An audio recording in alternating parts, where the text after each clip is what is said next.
আসসালামু আলাইকুম। সকলেই কেমন আছেন? আলহামদুলিল্লাহ সকলেই ভালো আছেন, সুস্থ আছেন। এটা হচ্ছে সকলেই চিনে থাকবেন যে ফুলকপির মতো দেখতে, কিন্তু ফুলকপি নয়, এটা হচ্ছে ব্রোকলি। একদম সহজ পদ্ধতিতে ও কীভাবে স্বাদটা খুবই দারুণ হয় সেটার জন্যই আজকের রেসিপিটা আপনাদের সাথে শেয়ার করব। আশা করছি ভিডিওটা না কেটে পুরোটাই দেখার চেষ্টা করবেন। প্রথমে আমি ব্রোকলিটাকে ছোট ছোট টুকরো টুকরো করে কেটে নিয়েছি। তারপরে এটাকে কিন্তু খুব ভালো করে ভেজে নিতে হবে। তার জন্য তেলের মধ্যে দিয়ে দিলাম অল্প করে লবণ আর হলুদ গুঁড়ো, দিয়ে এটাকে ভালো করে গরম করে নেওয়ার পর এতে দিয়ে দিচ্ছি ব্রোকলিটা। এটা দেওয়ার পর এটা খুব ভালো করে নাড়াচাড়া করে ভেজে নিতে হবে, যাতে একদম পুরো সবুজ অংশটা না বোঝা যায়। সবুজগুলো দেখতেই পাচ্ছেন কেমন একদম কতটা কমে গেল ভাজতেই। খুব ভালো করে ভাজতে হবে, না হলে এটা অতটাও ভালো লাগবে না।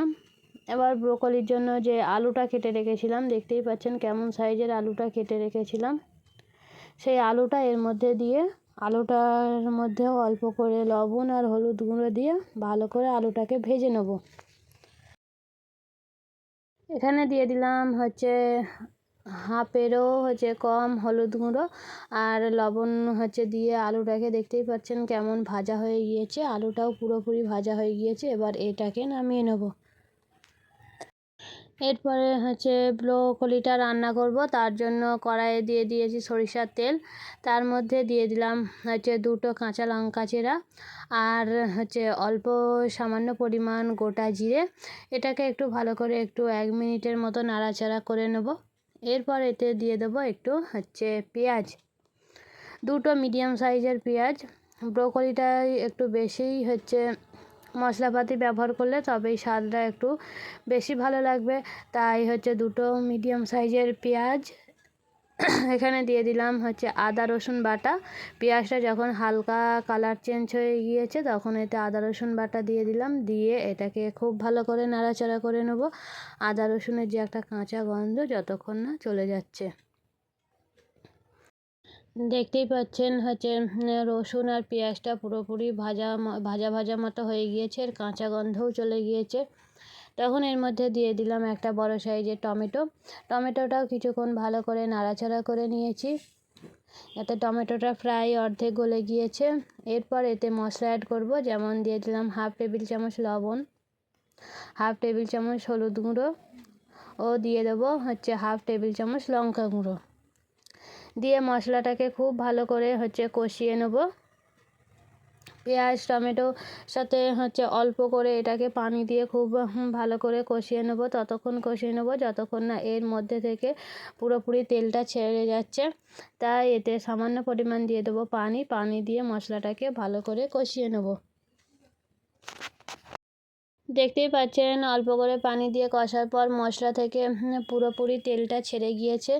এরপরে যে ব্রোকলি আর আলুটাকে ভেজে রেখেছিলাম, সেই আলু আর ব্রোকলিটা এর মধ্যে দিয়ে এটাকেও খুব ভালো করে আগে কষিয়ে নেব কিছুক্ষণ সময় নিয়ে। কারণ যত কষবো রান্নাটার স্বাদ ততটাই সুন্দর হবে। তাই হাতে সময় নিয়ে কিছুক্ষণ অল্প করে পানি দিয়ে এটাকে 5 মিনিটের মতো খুব ভালো করে কষিয়ে নেব।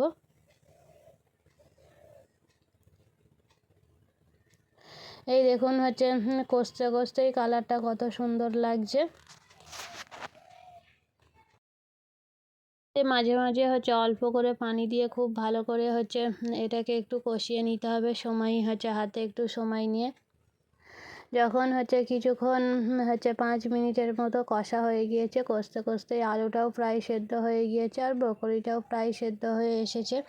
এরপর এতে দিয়ে দেবো কষার সময় ভাজা মশলা, যেমন দিয়ে দিলাম 1/2 টেবিল চামচ ধনে গুঁড়ো, 1/2 টেবিল চামচ জিরা গুঁড়ো। এটা এই মশলাটা দেওয়ার পরে 2 মিনিটের মতো একটু ভালো করে নাড়াচাড়া করে নেব। তারপর এতে দিয়ে দেবো পরিমাণ অনুযায়ী পানি, যাতে আলু আর ব্রোকলিটা খুব ভালো করেই সেদ্ধ হয়ে যায়। খুব বেশি পানি দেবো না, কারণ এর ঝোল থাকলে ঠিক খেতে অতটাও ভালো লাগবে না। যাতে কষা কষা মতো হয় তার জন্য পরিমাণ অনুযায়ী পানি দিয়ে দিলাম। পানি দিয়ে 5 মিনিট ঢাকনা দিয়ে রাখার পরে পানিটা পুরোপুরি ফুটে গিয়েছে আর ব্রোকলি আর আলুটাও খুব ভালো করে সেদ্ধ হয়ে গিয়েছে। এতে এবার ওপর থেকে ছড়িয়ে দিলাম ধনে পাতাটা দিয়েও এটাকে নাড়াচাড়া করে এবারে টোটালি রান্নাটা পুরো কমপ্লিট, নামিয়ে নেব। এই দেখুন রান্নাটা পুরোপুরি কমপ্লিট হয়ে গেছে, কত সুন্দর হয়েছে, দেখতেই কত সুন্দর লাগছে। আর গরম গরম ভাত তো দিয়ে এক থালা ভাত নিমেষেই খাওয়া হয়ে যাবে। এই তরকারিটা দিয়ে রুটিও খাওয়া যাবে, মুড়িও খাওয়া যাবে।